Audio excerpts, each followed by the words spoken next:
Hey, uh, General D.A. Sims from One ID in Fort Riley, and I just talked a little bit to the group in the room, but to the virtual audience that we've got connected, and again back to you guys, I tell you thanks for joining us today. It's not lost on me. There are plenty of things going on in your lives, personally and professionally, and so to take a moment here to sit with us is a pretty important and big deal.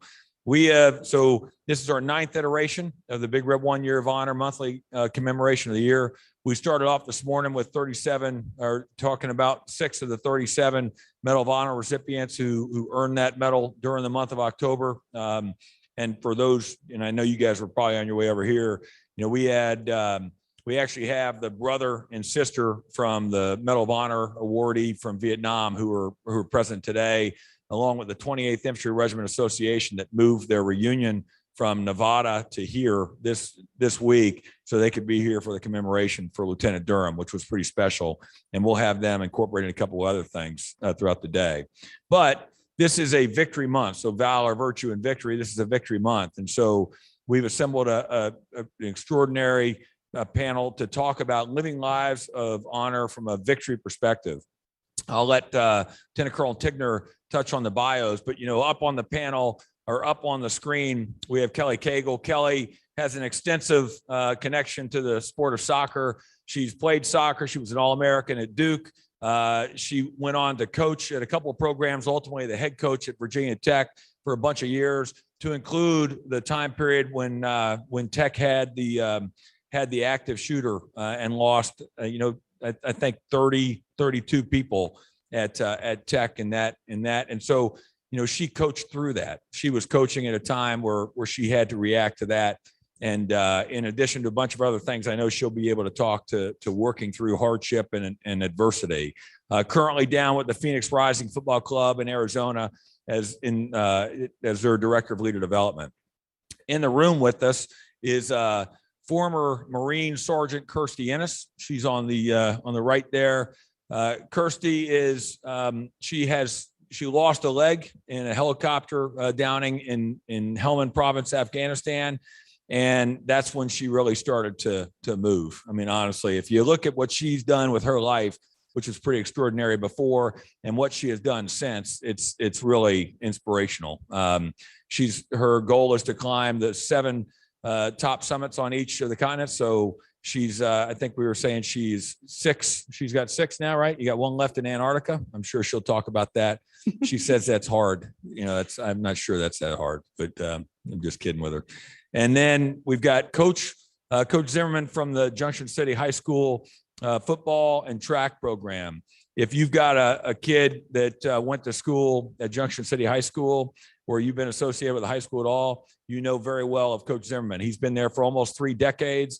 And, we were talking about his ability to incorporate, military kids into that program, and how, it basically changes the way his football team is going to be every year, and so folks coming in or folks leaving, and his ability to coach and be able to, if you talk about leadership, right? Leadership is about understanding the people that you lead. His ability to do that's been pretty extraordinary, again, for almost 3 decades. So we're really privileged to have this group with us. And Alex, I'll hand it over to you so we can get it going. Thank you, sir. Good morning, everyone. So for the next 90 minutes, we're going to have a free-flowing discussion with our panelists. So I'm Lieutenant Colonel Alex Tigner. I'm the Division Public Affairs Officer. And what I really encourage all of you to do is please come forward and ask questions, okay? So we have a virtual audience as well that I'll be taking questions from, but you're here, you're engaged, come on down and ask questions. We've got a great panel assembled for you today. I think it's going to be an awesome discussion. And what we're going to start off with is we're going to start off with some introductions so that we can get to know them, and then we'll start off with some questions after that.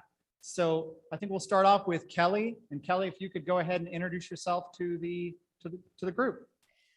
First of all, thank you so much for having me. Really, really excited to be here. I'm piping in from Phoenix, Arizona. So today it's going to be nice and chilly here. I think 90 is going to hit today. But I'm so excited to be here. I was connected with the group through Pete Hughes, who has spoken on previous panels, who's the baseball coach at Kansas State. And I'm just excited to be here. I'm grateful. I have my gratitude bracelet on, and A little bit about me, originally from Arizona. At the time that I graduated high school, there were no soccer programs here. So I went out east to play and kind of never came back until about 10 years ago. Really, the short end of it is teams have transformed my life. I feel like I am the person I am today due to the teams that I've been on, both as an athlete, as a coach, even now as a parent of two young girls playing soccer. Teams are full of sacrifice, and it's not lost on me the sacrifice that you all make in that room and virtually. And for that, I am forever grateful. You are the consummate team, and I'm excited to be a part of your team today. For me as a coach, I realized in real short order when I took over the Virginia Tech program at age 28, I was only 6 years older than some of the seniors on the team, that we had to be a value-based culture.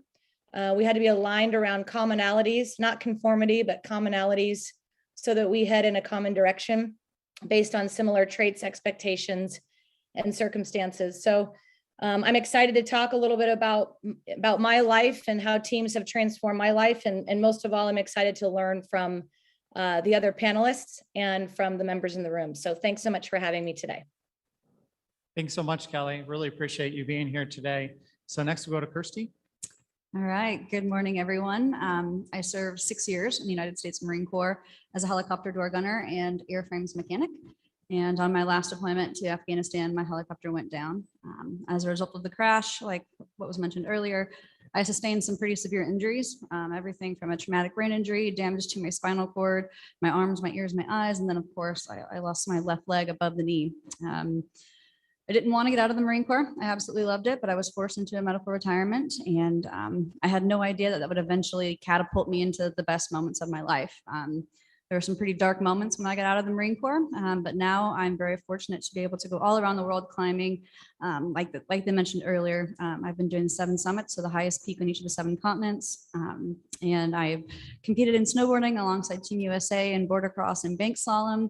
And now I'm basically just an adaptive adventure athlete. It's fantastic. Thank you, Kirsty. So Coach Zimmerman, this time. Well, thanks for having me. I'm very much looking forward to this morning, learning things from these young ladies and from all of you. And I just want to thank you guys, ladies, gentlemen, for everything that you do. You know, we talk constantly within our program, within our school about, being free and able to do the things that we do. And it's comes with tremendous sacrifice from your guys' part. And couldn't thank you enough at all, but very much looking forward to the day. A little bit about myself. I'm a Kansas native, grew up in Western Kansas on a small farm, very hardworking parents that really cared for people. We had, I was just talking to Kirsten a little bit ago about having, kids out during the summertime, foster kids out over the summertime and just learning a little bit about agriculture and those kind of things.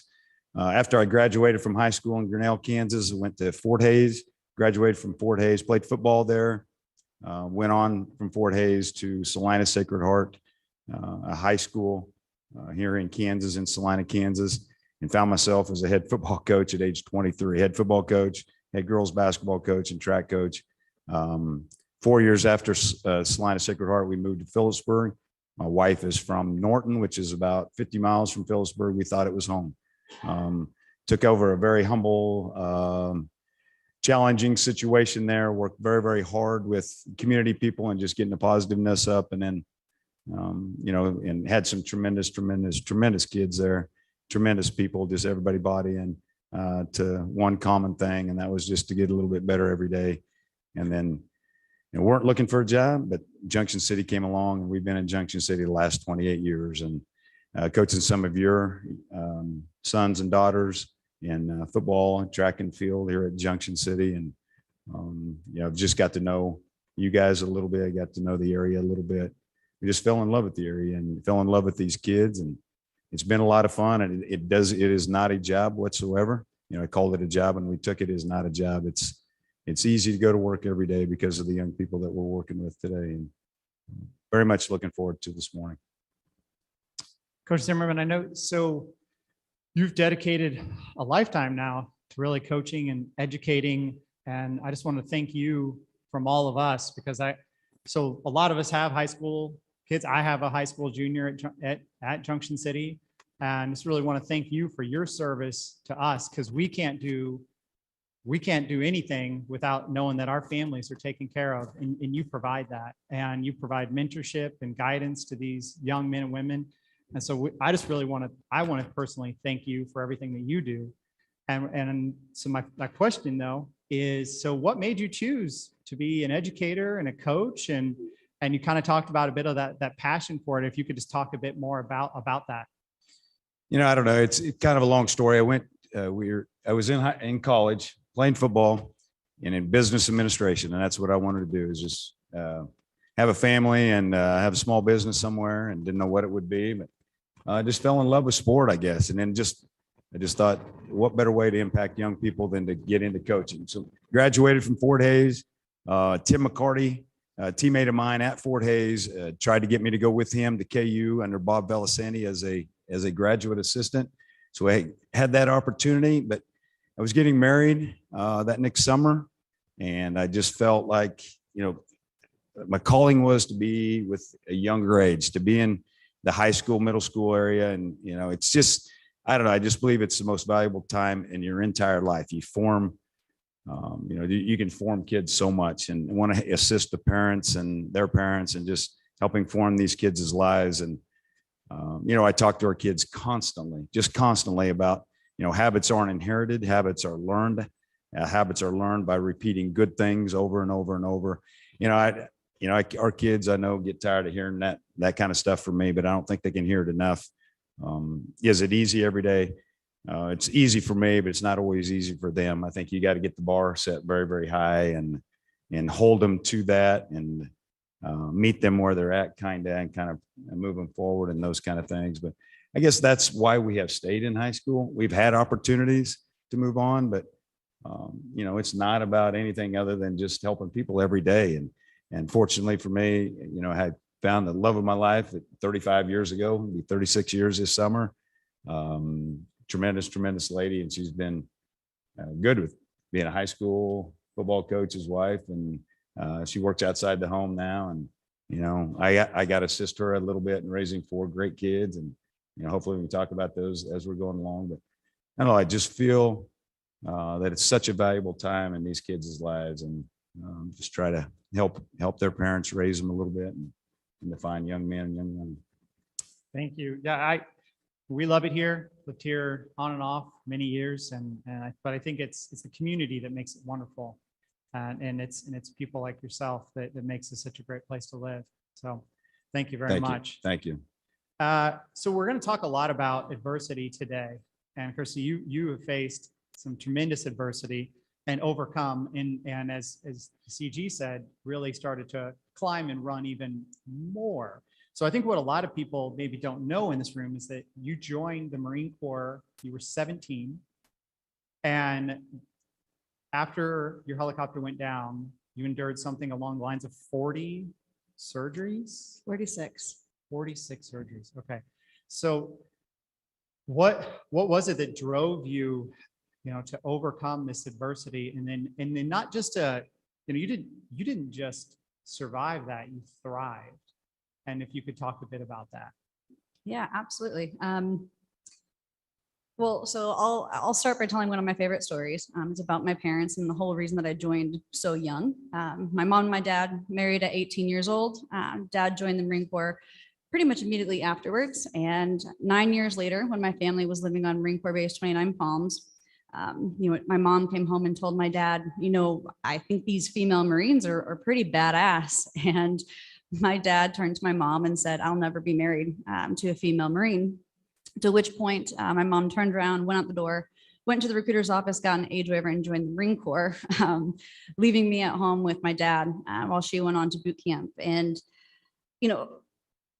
to me, growing up, I got to watch my parents put on the uniform every single day. They put on the superhero cape. They were doing something for the greater good and giving back to people that, they didn't, total strangers. And so I just remember admiring that and wanting to give my parents, a reason to be proud of me like I was proud of them. And so when I joined at 17 years old, in part, it was because I needed to get out of my little tiny town in Florida that I was growing up in.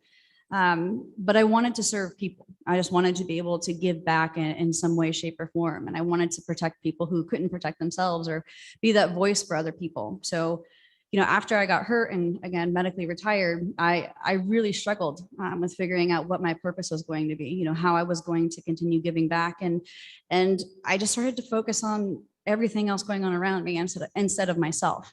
I started shifting my perspective. I don't have to do things anymore. I get to do them.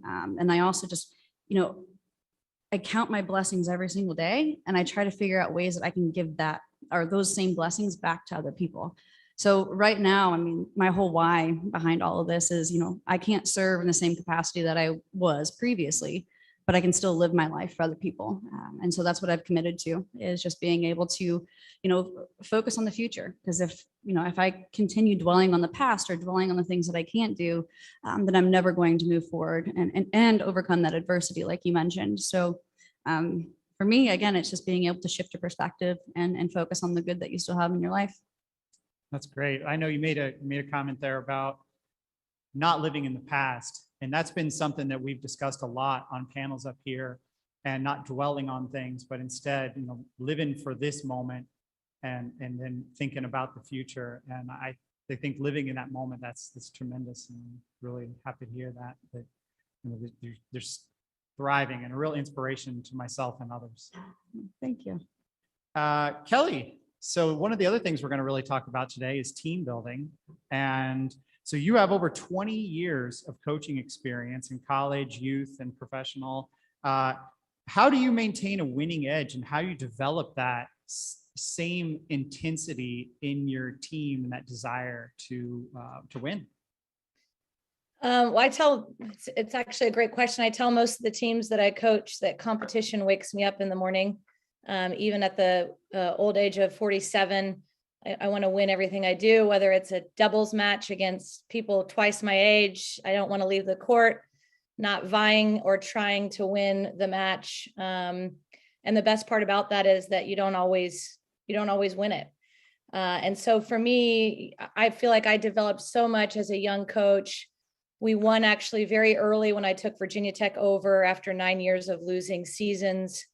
And then I got hit with the fact that the wins on the scoreboard were not going to be able to sustain me, both as a coach and a mentor, but also our kids and our families. The win at all cost mentality I learned at a very young age as a head coach was not going to be sustainable. So in terms of keeping a winning edge, I feel like it's got to be driven through a winning culture every day on who we would be versus what kind of players we would be.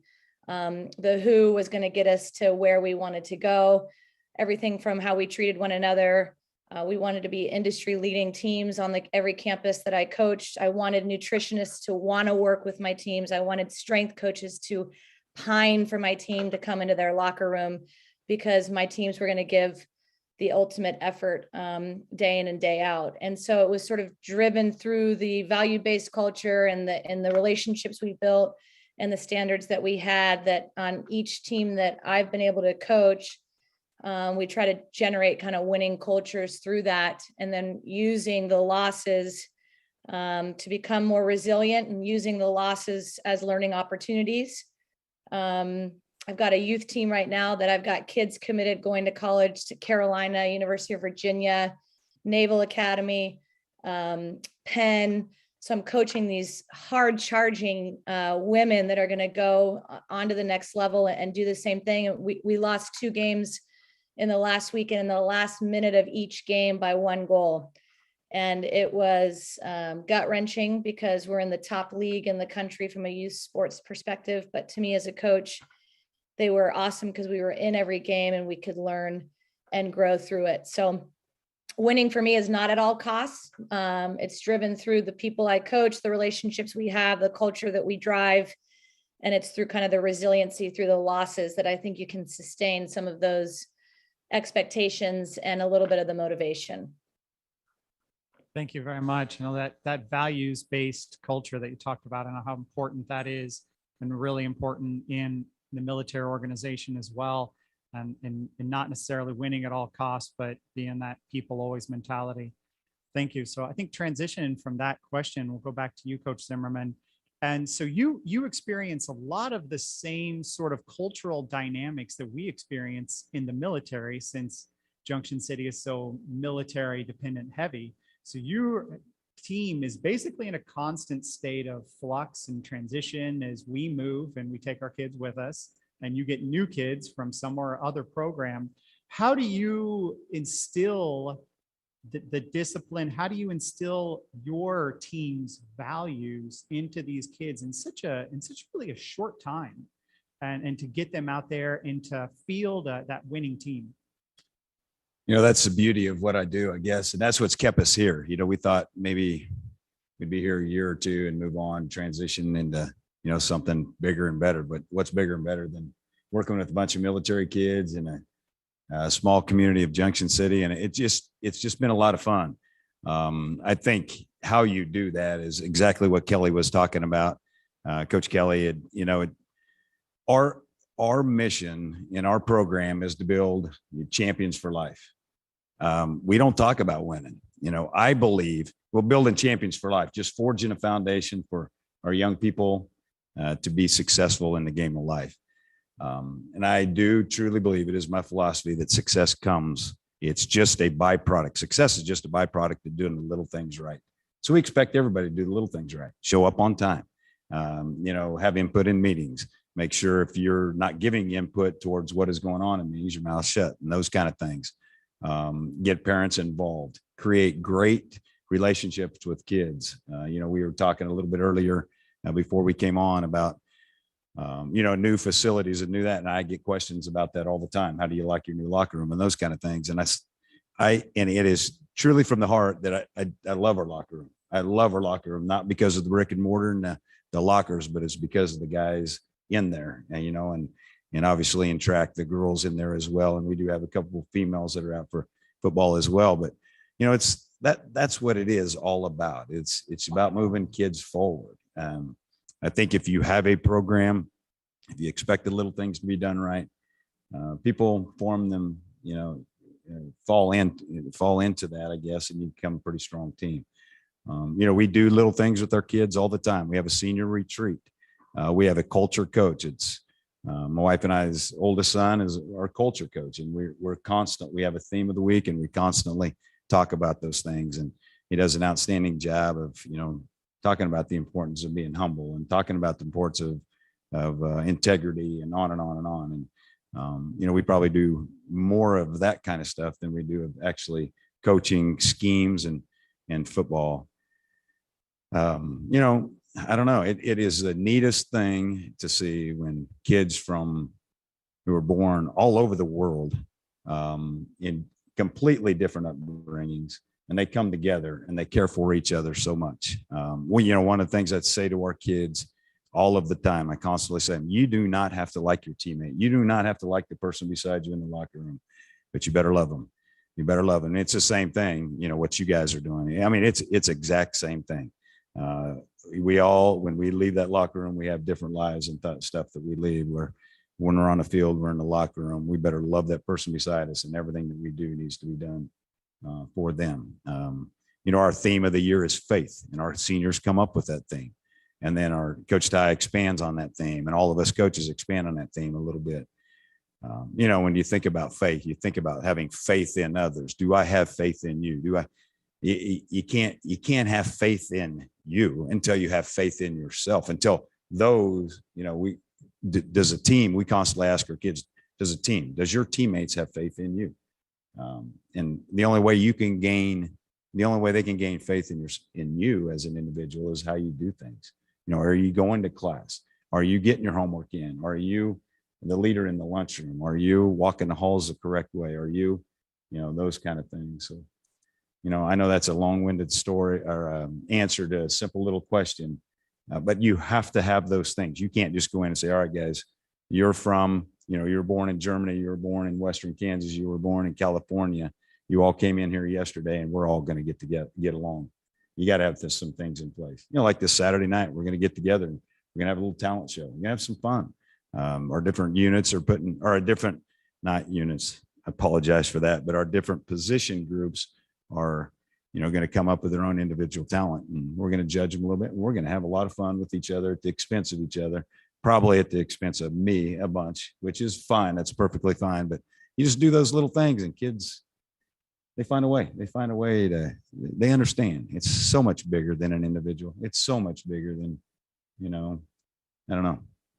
It's a long-winded story to a short question, but I guess that's who I am. That's just who I am. No, it's perfect. No, absolutely. It's not a long answer at all. It's just right. So I really keyed in on that, champions for life. And so I've got a question from the virtual audience that I think transitions straight to you, Kirsty, as far as champions for life. And one of the things is, so climbing these 7 summits. So the question basically is what is that like? Oh, man, that's a whole, that's a tough question. Well, I think what's so special about the 7 summits is every one of those mountains have taught me something totally different. Every single time I go into any of these climbs, I have to develop a team that I can really lean into. And so I think all of them at their core, it taught me how to, again, be able to lean into my team. Like, I would love to sit up here and tell every single one of you that I'm the strong one, that I did it all myself. And that's not the case. I have to be able to rely on the people around me and trust those people. Now, that said, going into all of the other climbs, and if you're talking about Everest at 29,000 feet, that teaches you resiliency and grit. But some of the other climbs that are more technical, like Karstens down in Indonesia, it just takes being able to be patient with yourself, leaning into those emotions, being creative, and really just like putting your mind over matter again. I tell everybody that it's not hard to be a mountaineer. Physically, sure, you do have to be strong, but I mean, really, at the end of the day, you just have to be strong, stubborn, and stupid. You have to be able to keep going no matter what, to continue pushing yourself, and then also just forget how bad it sucked the day before and keep going. It's once again kind of leaving the past where it is. Well, thank you. So Kelly, I want to transition to something that's really was a devastating thing. So I think what a lot of people don't know is that April 16th, 2007, the CG mentioned it earlier, 32 people died in a shooting at Virginia Tech. And what I would like to know about is, and hear about, is how did you coach your team through that difficult time and the adversity? I mean, it's so much more than just, a team loss. It's a huge loss of life, for the students and the faculty. And if you could just talk a bit about what you did to, get the team together and coach through that.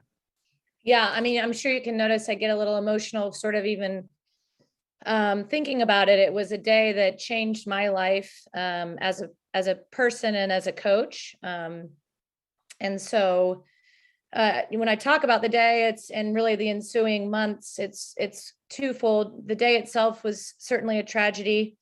It was the biggest test of my life on the kind of mentor and person I wanted to be. Essentially, I had 26 young people whose parents lived all over the country, and never more on a day like that did I feel like a surrogate mom, a surrogate mentor. To add to it, my now 17-year-old was in on-campus daycare at Virginia Tech. They have an unbelievable daycare schooling there. And so she was in lockdown in daycare when I was in lockdown with my team, and no one was allowed out. I snuck out and drove to the daycare and pounded on the door and made them give me Maggie. And so Maggie then was with us in lockdown for the next 6 hours in our locker room, which was both a blessing and just a memory that's etched in my brain. So, for me, it was a really tough day. I felt very blessed that I had the 26 kids in my care that day. And so, starting with that day, the emotions run high. I think it taught me also a lot about grief and grieving. I think there were a lot of people who were grieving that day on campus, and you forget that it was a national grief. My husband was in Greensboro and couldn't get a hold of us for 4 or 5 hours, having no idea kind of where we were. I think we have to share in those emotions as a country and as communities, grieve over those kinds of things. And it taught me a lot about how selfless you need to be as you heal. The most important thing for me was one of pride. When I came to Virginia Tech, as I said, I was 28. We won our first year more games than the program had ever won in the history of the program in its 10th year. And I'm like, we have arrived. This is easy stuff. And won 3 games the next year and won 4 games the next year. And it was in that I realized we had to get into a classroom and start talking about a culture. And we came up with values. This was about 5 years prior to the tragedy.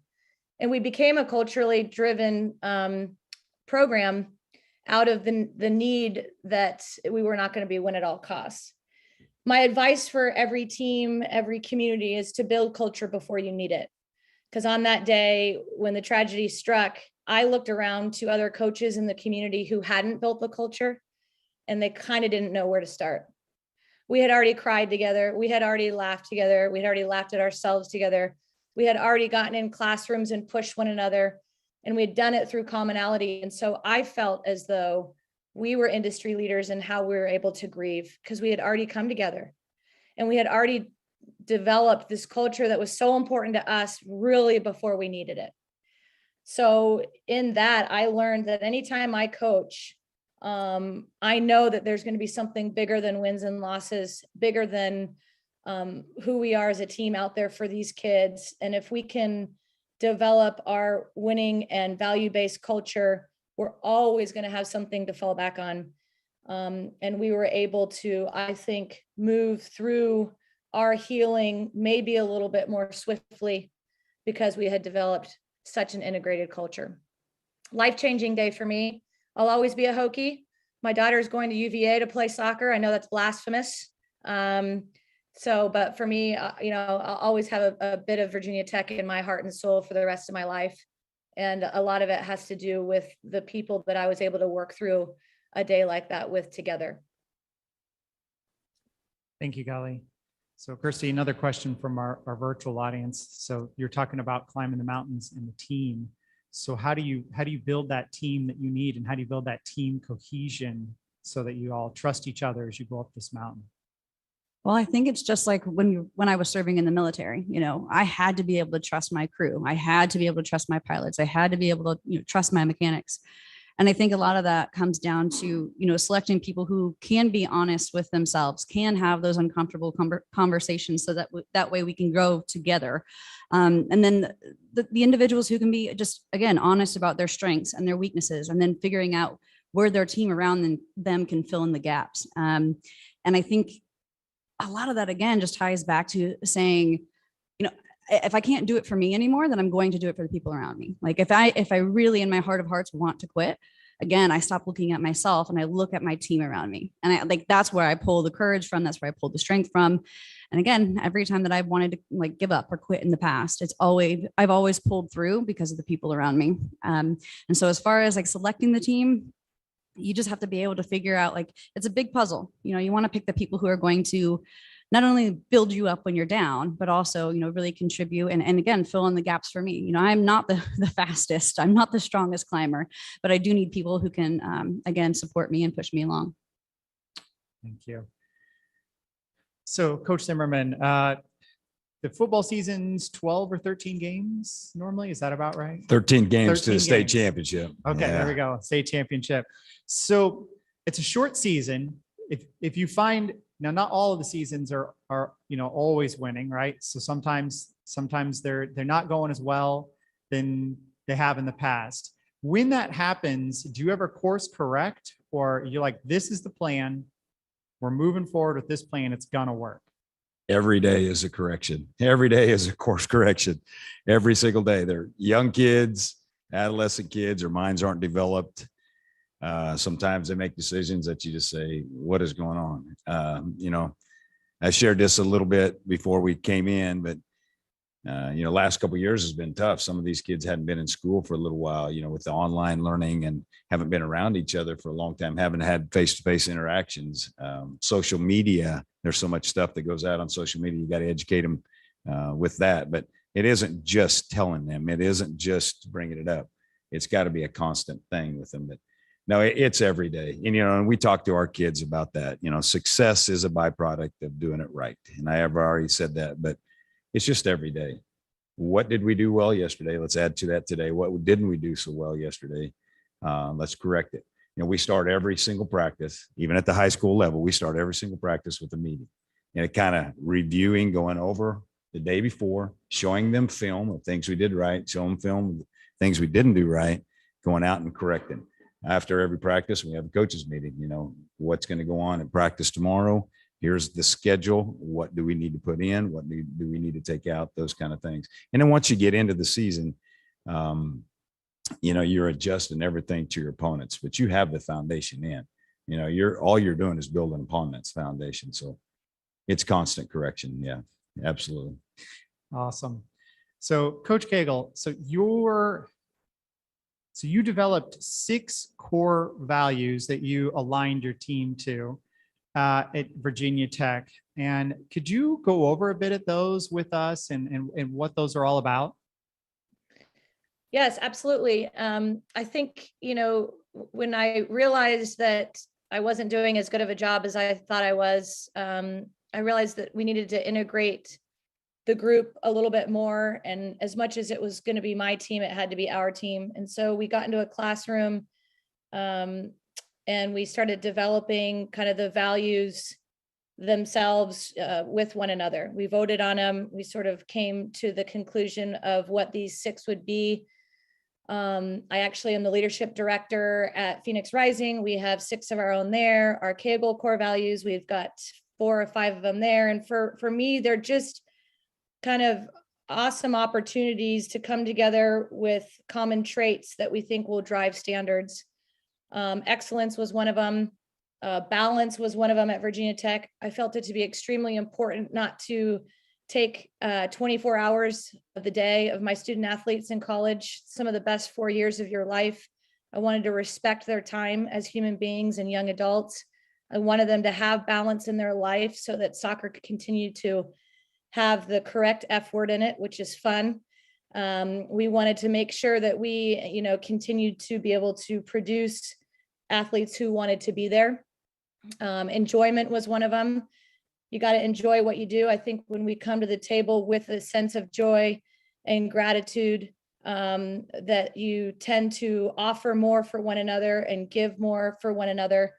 And so, those were some of the values that we developed while I was there. I'm happy to report that they're still utilizing them. I think sometimes when a coach leaves, those standards leave. And for me, it wasn't about me. It was about leaving a place better than we had picked it up. I was really proud of the ability to do that. So, again, those were just some of the values that we have. I actually have a resilience module that I'll be putting out in the next week. And you can bet your bottom dollar, Kirstie Ellis will be a big part of that module as I create content for these young athletes at Phoenix Rising. There's over 3,000 athletes that will get 6 different modules throughout the course of the year. And our resilience one is up. And they think it's just about losing games or not being a starter on the team or not making the top team. And little do they know that that resilience piece is going to be leaned upon much more post soccer than it is kind of during it. Thank you. So Kirstie, we've heard a lot about the climbing, but I think it's not all that. So you've done a lot of other stuff besides climb mountains. So you've also got 3 master's degrees and you're working on your doctorate right now? I am, yes. Wow. Okay. So could you tell us a bit about that drive and how, where does this drive come from? And is it still the team or is there even more out there? Oh, I think a lot of it comes down to the world around me challenging me. All of the adversity that I've been thrown. There were so many people that doubted everything that I was going to do. When I was in the hospital with this severe traumatic brain injury, I was a year away from finishing my first master's. And I had asked the doctors if they would go ahead and clear me so I could get tuition assistance. And they laughed at me and they were like, there's no way you'll end up having to pay back all the money. You'll never be able to get through your first master's. And so the moment that they told me, you can't do it, I went to my speech therapist. I had him download a program to help me read and write. And then I went on and just didn't stop. And at that point, I had this huge hunger for knowledge and I wanted to know more and I wanted to inspire that in other people. And the same thing with snowboarding. Nobody thought, a woman with one leg would go on to be the USASA national champion or fifth in the world for quite some time. And same thing with mountains. I've been told time and time again that there was no place for me on the mountain, and that just fueled my fire. So I do have to lean into my team all the time, but at the same, people are at the core of it. Like, you tell me no, I'm gonna go figure out how to do it. So That's awesome. So, Coach, in 2008, you went 13-0, correct? And what could you tell us about what was special about that team? That's really, really easy, is the kids and the coaches. That they're just a great example of a group of kids that are very persistent. The 13-0 was great. All that, the state championship was great, all those kind of things. But, it was just the kids, when they were young, they had won two junior J football games. That group of kids did. We had some of those kids, they struggled in middle school. I think they won one or two games, and that is not what it's about. It's about instilling an uncompromising work ethic in kids. And it always is just doing the right thing. Well, they got in high school, they struggled a bunch as freshmen. And then, the story, that when they're seniors are 13-0, they're a tight, very, very, very tight knit group of kids. A lot of, just a very tight knit group of kids, and they just worked hard. Some examples would be, an outside linebacker who couldn't get on the field as a freshman and sophomore, was not athletic enough, small in stature, those kind of things. Just continue to work hard and ends up being an all-stater as a senior. There's so many stories on that team, and it's such a great example of just the value of persistence, just going to work every single day and doing the little things right. It wasn't about football. It wasn't about sport. It's about developing kids. And, and every year we strive to do that. Every single year. It just so happened that group really came together, really was able to do some things on the field, and ended up winning it all. But, to today, those kids are very, very successful. That whole group, not just the seniors of that group, but, the underclassmen as well. But just a great example of just the value of persistence and working hard and those kind of things. Same thing we had in 2017. We don't talk a lot about this, but our girls ended up winning the state track meet. And the same exact thing, just kids working together. Track is a little bit different than football. There's not as many moving parts, but it does have to fit together. And through practice, you got to challenge each other. But those girls did a great job of challenging each other and just making each other better. And that's what it's about. Just daily, consistent work, just to improve each and every day. And in the end, those kids were really rewarded by it. And other kids are as well. It's not just the 13-0. That's not it. We've had groups that, haven't won quite as many games that are equally as successful because of where they started and where they ended up. Sometimes we get so hung up on celebrating, incomes, or we celebrate wins, or we celebrate this or that. And that's not what it's about. Let's celebrate improvement. Let's celebrate advancement. Let's celebrate, the things that these other two young ladies are talking about, just people picking themselves up and moving forward, and celebrate people helping other people and those kind of things. And that's what I'm most proud of. Not necessarily, the state championship, but just the way those guys did it. Absolutely. That's really well said. Coach Cagle, pretty much the same style of question. So you've had a lot of success as well. Just want to know about building those winning teams, and if you could just sort of expound upon what Coach Zimmerman just said. Oh, I think, I learned a lot as a young head coach. There's two or three things that I think I still take with me to this day. When I was at Wake Forest as an assistant under Tony DeLuz, who's still there, he's the best mentor I've ever had. And I remember one day he brought me in. I was a young assistant, was a very successful player. And so as an assistant, he brought me in like 2 years in, and he said, when was the last time you did something for somebody else? And I'm like, what? And he's, it's all about you. And then he left the office and didn't come in for like 2 or 3 days. I was so mad, first of all. And then I was so reflective. And then I'm like, what is the last thing I've done for somebody else? I mean, life-changing moment. And as a coach, it's, I think, developing winning cultures and standards has a lot to do with balancing your own expectations and drive, and also how you make others around you better. And that was a really neat life lesson for me. I wasn't making maybe others around me better. It was kind of all about me.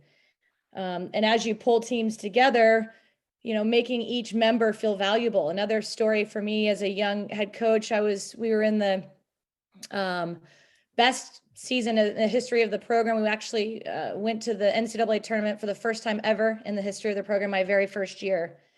And I'll never forget, I had one of our seniors call me, and her name was Andrea. And so she was like, "Hey, coach, I think I'm going to quit." And this was halfway through the year. I'm like, "And what do you mean?" She's like, "Yeah, you keep referring to the 4 seniors, and there's 5 of us. And I know I'm the 5th one that you're not remembering." And of course, we both burst into tears. And I said, "Please give me another chance. Please give me, the last 6 weeks of your senior season. And I promise you, I'm going to help you become a more valuable part of this team." That's a hard lesson for a young head coach to learn.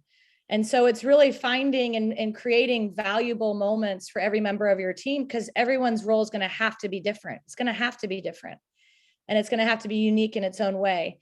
And so how do you bring this commonality together through 26 unique different roles without forgetting maybe the 26th one and how important that one is? And then I think the last one for me, it's creating small wins for all my team members all the time. I have 4 or 5 kids who are not recruited to go to college, and their dream is to play college soccer. And COVID decimated the 2022 recruiting experience for some of my members of my team. And they're seeing these kids commit, and they're trying their best to stay the course their senior year. And it's my job to try to create small wins for every member of my team, especially these kids who are maybe seeing opportunities become slimmer and slimmer, and how do I create those small wins to keep them motivated, excited to come, and really excited to make others around them better. So, for me, those are some of the experiences in my life that changed my life, both as a coach, as a young assistant coach, as a really young and green head coach where I thought I knew it all. And then now as a leader of young people, to Coach Zimmerman's point, it's maybe my best responsibility, besides being a mom of 2 girls, that I get to be a part of young people's lives as they develop who they want to be to go into sort of the next phase of their lives. And it's through small wins that I think I can help keep them motivated. Thank you. Captain, you got a question? Please. Good morning. I'm Captain Alexander Saloom. I'm currently serving as the DeVarty Brigade Advocate. I have a question for Kelly Cagle. Also, I'm a Duke grad, 2010. Woo, go Devils. Ma'am, you've talked a lot about building a culture, and it seems very, very important to your success in later years. When you decided that that was going to be a key part of your team building, did you just know how you wanted to do that? Or was there some sort of process you went through when you came up with the value system? Was there a book that you read, or how did you practically go about figuring that out and implementing it? That's a great question. And, I appreciate you asking the question. Thank you for your service so much. For me, it was early on, I was sort of faced with that. I actually had our best player who we had recruited, ACC All-American, wanted to leave after the first year. She had 18 goals. She was our best player. And I have my best player wanting to leave. And I'm like, oh my gosh, I have not managed people well. It's our best season yet, and I have not managed people well. And so we took the spring and took 2 practices a day off the field and got into classrooms. Vulnerability was the first word that we talked about. I think you can't create culture unless from the top down we can become vulnerable, able to laugh at ourselves a little bit, talk about our deficiencies a little bit more, say I can be better a little bit more. That was a key component to us starting to establish a culture, is that vulnerability piece. And then in terms of the values, for me, it was not only in the selection of the values, it was more in the management of them. how did I start making decisions based on our values? You can have values hanging on a wall, and if you don't make decisions, recruit people, hire staff, sort of make your decisions based on the things that you want to see, they're just letters on a wall. So my biggest piece of advice for those that are trying to really kind of develop and indoctrinate a culture, decision-making, policy-driven, hiring, recruitment, and just day-to-day catching people being good have to be intertwined with those 6 values. Otherwise, they're just words. Thanks for the question. Do you have a question, Mr. Stewart? All right, go for it. Hey, good morning, panel. Thank you all very much for being here. My name is Major Stewart. I am a Apache helicopter pilot on the division staff working their operations cell. I actually have a 2-part question, if you don't mind, sir. Oh, please. Question 1 for Coach Zimmerman. You had mentioned faith was one of the words that you came up with as a theme. And I was kind of curious how you guys came up with that word and if it's something you do every year, because you had mentioned that the players themselves came up with it. Then part 2 would be to Sergeant Ennis. If you're comfortable, can you kind of talk about the day when the helicopter went down and what kind of happened there? Absolutely. Well, thanks for your service and all of you again. The way we came up with our themes, we do have a senior retreat. So before the season starts, we take our seniors out to a retired lieutenant colonel's property right here. I probably won't mention names, probably should, but very close to us. He takes us through a navigational course. So the kids are out in a 90-acre area that hasn't been mowed, or there's just paths mowed and stuff. But they're walking through thorny bushes and all different kinds of things. And he has some set up as just character building stations out there. It's a tremendous experience for our kids. But they get out there and you talk about being vulnerable. You let go of yourself. We have kids in tears throughout the day. It's a whole day event. At the end of the evening, we get together in one central location. We have parents that bring food out for the kids. He gives us, it takes them out on a hay rack ride, gets to this area, and we have just a little cookout around a campfire. And then our kids get up and they just start talking about, themselves and their experience and those kind of things. I got to backtrack just a little bit. One of the stations is we'll stop and they carry a rock, a brick around with them the whole day. All right, a small team. And then we split them up into little small teams. And then they break that block up and they have to come up with a word that describes themselves or what they would like the season to look like. And then we get around the campfire and we get to share those words with each other. And it's pretty powerful. It is pretty powerful because you have kids that are there that have, I'm just going to be honest, siblings that might be incarcerated, have lost parents. Some are homeless, some are by themselves. Others are have fortunate enough to have, 2-parent homes and very, very strong upbringing and those kind of things. And you talk about a day where our kids come together. Well, around that campfire is when they decide what the word of the year is going to be. Last year was together, a tremendous word for that group of kids. Last year got to the semifinals. I truly believe if, COVID kind of got us that last week in the semifinal game, and we were kind of limping into that game, but as another really tight group of kids, as most of our teams are. This year, they came up with the word faith, just faith in each other, faith in yourself, faith in what's going on around you and those kind of things. So that's a great question. I wish I had more time. I mean, it'd take weeks and weeks to talk about that one-day event. Not anything that I do. I go along for the ride. It's Coach Ty. I'm going to mention the first name, Coach Bob. Bob and his wife opened up their property to us, and it's an unbelievable day. But it's those things that are so much more important than being able to snap a football on a snap count, or be able to block somebody on a trap, or be able to tackle correctly. It's those things that make athletics worthwhile, and that's why I constantly, now you probably, some of my passion's going to come out, but that's why I constantly talk to young coaches about sport is just a nugget to draw kids in, to teach them what's really important. And that's, the little values that allow them to win in the big game. That big game is life. And, I don't know. I know I'm weird with my philosophy and those kind of things, but that is truly what it's about. It's truly what it's about. And I guess, long-winded story again about a very simple question, but our kids come up with it. Nothing that I do, our kids do. And then we just kind of expand upon it. Thanks for your question. All right. Well, so the deployment that I was injured on started in 2012. And at the start of that deployment, we had a helicopter go down that killed all 6 crew members. And their call sign that night was Iron Tail 06. In honor of these 6 Marines that we lost, we painted a helicopter, aircraft 06, in their honor. Had all of their names painted on the sides. Our 50 cals were painted for them. The nose landing gear door was painted for them and everything. And fast forward, June 23rd, 2012, my call sign that night was Legacy 07. And I remember running out to the flight line, to load up onto my aircraft. My aircraft was a 01, had my name painted on the side of that one. And my maintenance officer snatched me up and said that there had been a change of plans, that I wasn't going to be going out on aircraft 01. I was going to go outbound on aircraft 06, that memorial helicopter. And I mean, honestly, it should have been a routine mission. Everything was going as planned. And then before I knew it, I was looking through night vision goggles at the rapidly approaching ground.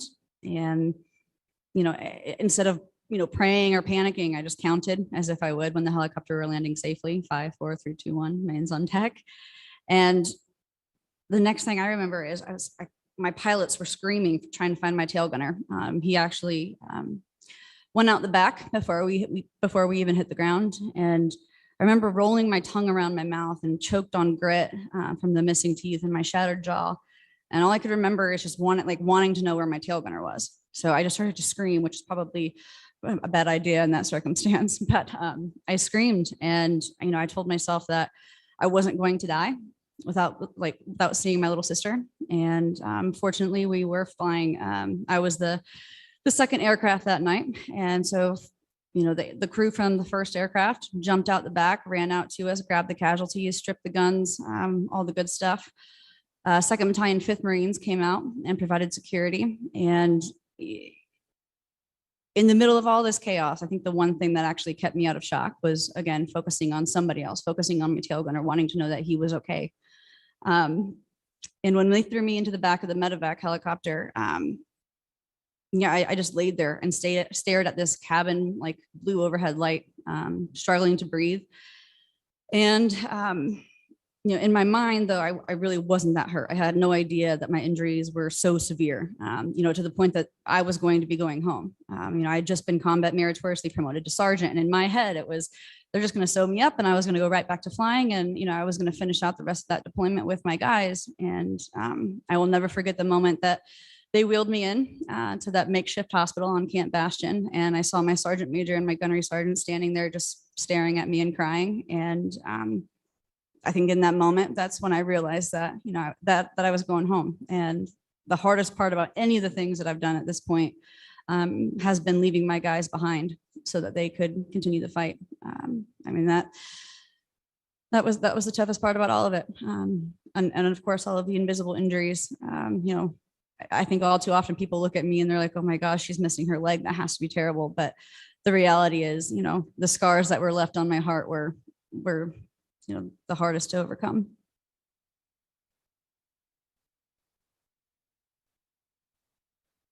Coach Zimmerman, so we've got a question from the virtual audience, and I'm just going to read it out here. It says, so tell us very proud of your student athletes and what they've accomplished after high school. Can you give us an example of what you feel, some of your great success stories and some of the leaders that have been developed? There's a lot of them, an awful lot of them. Outside of my own 4 personal kids, maybe my very first, early, it was first 4 years. Young man who was homeless, parents kind of abandoned him, left him in the community. Didn't really get to know his parents that well before I came on, and he was freshman, a great kid. Just kind of took him under a wing a little bit. I learned a lot from him, but he worked 2 jobs part-time to help pay rent and those kind of things, and ended up getting his grades, developed himself into a tremendous athlete, God gifted him with a high ceiling, and he went and got it, and then went on and played Division I, got his degree. He's currently a event coordinator in Australia and comes back all the time and has a lot of investments here in America. And it's unbelievable story. I mean, not unbelievable. It's what it's about. That's what it's about. But there's a lot of those. There's a lot of them. Nothing that I did whatsoever, just kind of assisted parents and assisted people and, helping these kids, but very, very proud of him and many other ones. Just proud of all of our kids and what they end up accomplishing. Sometimes it takes them a little bit longer than others, but those are the cool stories that kids just really, really overcome, early life things, I guess. Wow, thank you. So Coach Cagle, we got a question also from the virtual audience here. And it says, how have teams transformed your life? So how has your experience as a coach molded you into a leader and mentor today? I think they've transformed my life really as a young kid all the way through to kind of where I am. So it was as an athlete and a coach. I never knew I wanted to coach. As an athlete, I was so hyper competitive that sometimes I didn't understand how to make others around me better. And I've had teammates throughout my life teach me those hard lessons. And then as a coach, to be able to be impacted by different mentors as an assistant coach like Tony, and then to be able to have, over 100 kids come in and out of your life with all different lessons through the relationships we've had. I definitely feel I'm the person I am today because of all those teams. And so specifically, it's the learning opportunities on how to maybe get to a young athlete in a different way that I had never had to do before. Maybe it's in having really hard conversations about honest things. It's about supporting one of our athletes whose father died of leukemia, renting a bus, figuring out how important it was for all 20 of us to be at his funeral. I would have never have thought about that when I was a young teenager, or a young person. And I think it's the team capacity that it's not about me necessarily. It's about who I am for others.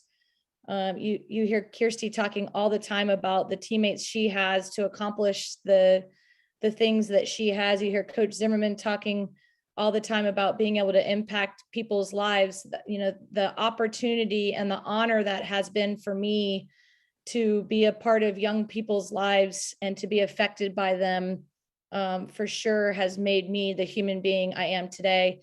If I could, suggest to every young person growing up, it would be to be a part of a team. Whether it's sports, whether it's in orchestra, whether it's in, whatever it is, find members of this world who have the same passion that you do and work together with them. And you are going to be presented with challenges, beautiful moments, opportunities to grow, and situations that mold you into becoming who you are today. We can't do it alone. And I've been a member of some just amazing groups of people. And to this day, am who I am because of it. And now I'm a member of the Cagle team. My husband, Maggie and Nancy, and the two dumb rescue dogs that we rescued that don't stop barking. That team is the most precious team I've ever been on. But I'm the most prepared and apt person to be a part of that team because of the various teams I've been on throughout my life. Find people that love what you love, work together with them, allow them to impact your life, be open to learning, and do what you can to make others feel better. Thank you. So if you have a question, go ahead, Lieutenant. Hi, Coach Cagle. I have a question for you. So a lot of your stories resonate with me. I was a former collegiate tennis player for Michigan State. So a lot of your stories, when you talk about athletes, I kind of put myself in those shoes. So my question for you is, what have been the most challenging aspects of working in a diverse working environment and the challenging aspects of just being a coach and mentor in general, ma'am? Yeah, thank you so much for your question. I wish I could play tennis as good as you. I'm like a chicken with my head cut off running around the court, but still trying. You know, for me, I think when I look at the challenges, for me is I'm a pretty confident person, you know, and somebody who's never been unwilling to just put the work in. And I think the vulnerability piece for me was probably my biggest challenge. Knowing that I don't know it all. I think it's probably the biggest area of growth for me in the last, you know, since I was a teenager going into college. I don't know it all, you know, and to be able to be vulnerable, it was really a challenge for me. And I think it's probably my best character trait to date. So for me, I have a sense of pride in that, but it was extremely difficult, starting with some tough conversations with mentors of mine. Can I have more of a teachable spirit? Can I learn from others a little bit more? Can I take nuggets of each little thing and try to make them my own? I think that was really challenging for me, and yet something I'm very, very proud of. And I think it's made me a better mom and a better current leader. For me, I think my biggest challenge as a coach, if I'm going to be perfectly honest, is when my athletes don't have the expectations I have for them for themselves. Oh, it drives me crazy. So I feel like if I believe in someone sort of more than they believe in themselves, I have a real hard time, and it's a challenge for me on how I either lower my expectations, how do I help them raise their expectations, how do we find a time to kind of meet in the middle without quitting on a kid. And for me, it's through just open and honest dialogue. It's through catching them being good in the moments that make them special. And again, creating these small wins. But I tell even my youngest team, which are 13, 14-year-olds, that, you know, at times when I believe in you more than you believe in yourself, it drives me bonkers. So how do we meet somewhere in the middle to get you raising some of those expectations without, you know, while still making them feel that I really, really care and love about them? Thank you for the question. Thank you, Coach. Yep. Okay, so another question from the virtual audience. I think we'll have time for this, and then we'll have time for closing comments. So you're all clearly very busy, determined people. So the question is about that balance between work and home. And Coach Zimmerman, if you want to start us off, and then we'll go around the table. Fortunately for me, I've got an unbelievably supportive spouse and kids. And I guess it's, you know, I tell our assistant coaches all the time, I do not want you here because it's a job. I do not, I want you to be involved because it's a cause. It's a cause of you to, of yours to help young people grow up, you know, and help us accomplish the mission that is our mission. And that's forming a foundation for life. So I don't think it's been a job for me. It's been a cause for me, and my family's been part of that. Our 4 kids grew up on the field. Our 4 kids grew up on the track. I can remember all the way back to Sacred Heart. We lived a little ways from the high school there, but my wife would always bring our oldest one, which we just first started a family there. Then we went to Phillipsburg. We had 2 kids at Phillipsburg, and she would always have them there for practices, for games, for pregame meals. Kids would put on, you know, little, when we have a newborn, they'd have a diaper party and little things like that. It would just, I guess our whole family is just part of this. It's not me whatsoever, but it's just been, I mean, it takes a lot of time. We try, you know, when the kids were growing up, we'd try to spend as much time as we could as a family away from the field and stuff, but they were always a part of it. They just were always a part of it. They were always there. And that's part of the beauty of being at the high school level is, you know, your kids can be involved with your practices and spouses are there and stuff like that. So I don't know. It's never, I don't know if that's a correct answer for that question, but it's kind of I don't involved. think there's an incorrect answer. Yeah. You just involve them. You know, that was our family anyway. Everybody was just involved in what was going on. You know, my wife, she makes a dinner for every senior kid every Thursday night. So every Thursday night, our seniors come over to our house.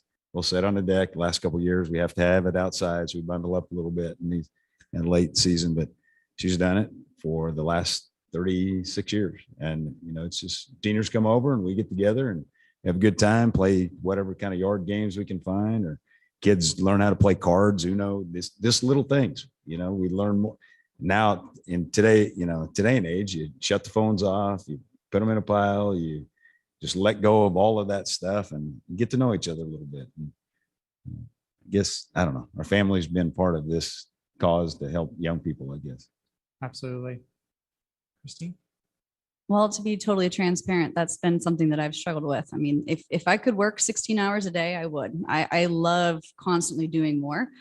So the biggest thing is just being able to set those boundaries. Like he was just saying, just being able to shut it off. Don't bring it home. Take the time to take care of what's up here and what's in here, because otherwise you're not going to be able to overcome anything physically. I've always said that my mantra is, it's the 6 inches between your ears and what's behind your rib cage that dictates what you're capable of. And so for me, I really have to practice what I preach. So again, shutting work off, coming home and being able to focus on what I need to do for myself. So that way, I'm not pouring from an empty cup. If I'm exhausted all the time, I'm not going to be able to give forth all of the effort to the causes that I'm passionate about. Thank you. And Coach Cagle? Oh, Coach, I think you might be muted. I think you might be muted. There you go. I just made the biggest faux pas of Zooming. Darn it, I didn't want to do it. I would just reiterate kind of a combination of both. The 6 inches between my ears has paralyzed me at times. When you're in the people business and you have multiple people on your team, I find it hard sometimes to date to leave it at the field, constantly thinking about something I could have done something better for somebody else, or why is she struggling? I wonder if and so it's been my biggest challenge of just trying to table it as soon as I come in the house. I'm lucky. My husband was a former coach. He understands that it's not a 8-hour a day, 5-day a week job. It's just not. When you're in the business of people, it's 7 days a week. But I do have to say that we do a very good job of putting our family first, getting out of town, doing vacations, really trying to focus on Team Cagle because it's the most important team in my life. And to both of the other coaches, points, you have to take care of kind of your team and inside your house to be the best version of yourself to help lead others. And then at the end of the day, you bring them into your family. It's a family business. And it's a part of the world that I think is trying to change. And I think us as leaders and coaches have to try to keep it intact as much as possible. How do we keep relationships at the core? How do we make what we do and the teams that we're on a family business, and put people first? And so that's what we try to do to try to keep balance in what we're doing. Thank you. So at this time, we'll go into our closing comments. And if there's anything you want our audience here to leave with, kind of like you want your team to leave with and your athletes to leave with, is any parting knowledge? And Coach Zimmerman, we'll start back with you. No, I don't know. I feel so honored to be here. I really do. And I don't know. I know I don't deserve to be up here at all. Wish we had all of you guys up here telling us your stories and those kind of things. But I just believe in so much in team and sport and getting kids drawn in so you can teach them what's really important. I'll go back to our mission and with our football program, our track program, and that's just to build champions for life, forging a foundation that'll yield a lifetime of success for these individuals. And then the objectives under that leadership through loving them a lot, just loving them a lot, and then instilling an uncompromising work ethic. And you do the little things right. You instill an uncompromising work ethic, still instill in them the value of leadership, and then when you do the little things right, success takes care of itself. If you go at it every day with, just worried about what the scoreboard's going to say or what your pocketbook's going to look like or those kind of things, and we're going to be very empty in the end. And those kind of things. But again, thank you guys for what you do, everything that you do. We had our military appreciation night a couple of weeks ago, and tremendous indebtedness from me to you as to what you do and, those kind of things. I guess you go back to successes, go back to one of your questions. I could go on forever and ever, but that night on our video board, and it's a new video board out there at the new high school, they showed some graduates of Junction City High School and what military branch they're in and what they're doing. And it was there were some tears running down this old guy's face because most of those guys walked across that field or ran on that track. And that's pretty neat. It's pretty neat. Kids giving back to, people and country and those kind of things. So thank you guys. Thanks for having us today, Tim. Kristen? Really, I would just say, like, we can't control what this crazy, vicious world is going to throw at us, but we can control what we're going to make of it. We can control our emotions and our perspectives toward the situations that we're given. I could sit up here all day long and be really upset about everything that I lost at a young age. My leg, my memory, years of my life to the hospital, my military career. But instead, I choose to focus on what I've gained. So I just really encourage everybody to be able to shift that perspective. And again, look outward instead of inward from time to time. Thank you. Coach Cagle? I think one of the things we can do the most as leaders is to have a teachable spirit. What I've learned today from Coach Zimmerman and Kirsty, do the habits are learned by repeating good things, small good things over and over. That's going to stay with me, live your life for others. Kirsty talking a lot about that. A person who's gone through what she's gone through wants to live her life for others. My mind is blown. So as leaders, I think we have to constantly be learning and have a teachable spirit. And again, I think it's probably the biggest area of growth for me over my lifetime as a mentor. As leaders, can we create small wins for the people underneath us? So the single biggest motivating factor is for people to feel good about what they're accomplishing or learning from those that they don't, Julie Foudy, one of the best soccer players of our lifetime and our national team, came on and spoke to our group during COVID. And she talked about how much as an athlete she had to adjust and adapt. And she had a little song to it, adjust and adapt, adjust and adapt. And it's probably stuck with me the most. I think COVID and the rest of our lives, and I can't even imagine the lives that you guys try to prepare for, adjusting and adapting is probably the single greatest skill that we can have. Teams these days are different than they've ever been. And so for me as a coach, I'm trying to be a little bit more adaptable to date. But I just wanted to say thank you. I'm so humbled and so filled with gratitude for this hour and a half, not even being in the same room with these two other amazing panel members and with the group of people in this room and on the call, that we are just so indebted to your sacrifice. You are the consummate team people, team leaders. And I'm so thankful. Thank you for having me. Thank you. And thank you all for today. It's been a great discussion. I'm really honored to be up here with all of you and to hear everything you have to say. And at this time, turn it over to Sergeant Major in the CG.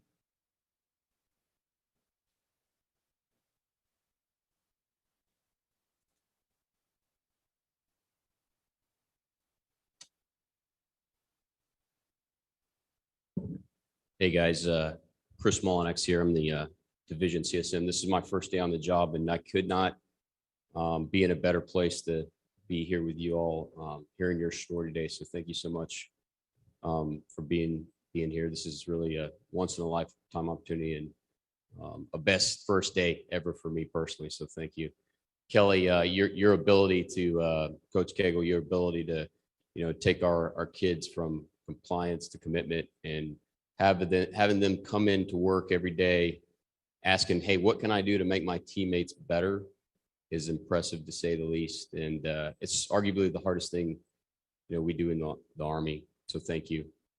Kirsty, she lost a leg. But what's important to understand about that, and you guys probably understand this, but I'll share it anyways, is it's pretty bad to lose a leg, but then to find out through that process, you're going to lose the rest of your leg above your knee. It multiplies that times 1,000. And I just can't imagine having to go through something like that. But the way that you came back is the most impressive and beautiful example, inspiring example of resiliency that I've seen. So thank you. we call you coach, but really who you are is one of the most important leaders in our community. Football is your tool. Winning is a byproduct, as you said this morning during breakfast. But really what you're doing is you're making our kids better versions of us.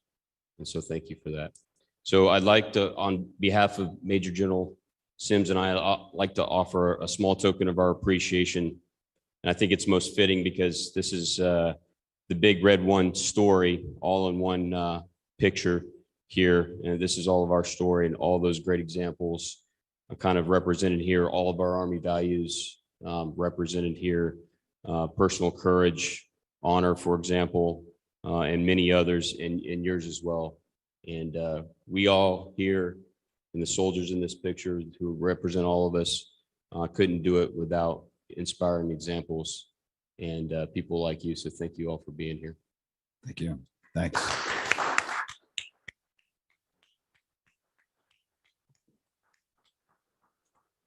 Thank you all for coming today. That concludes the morning.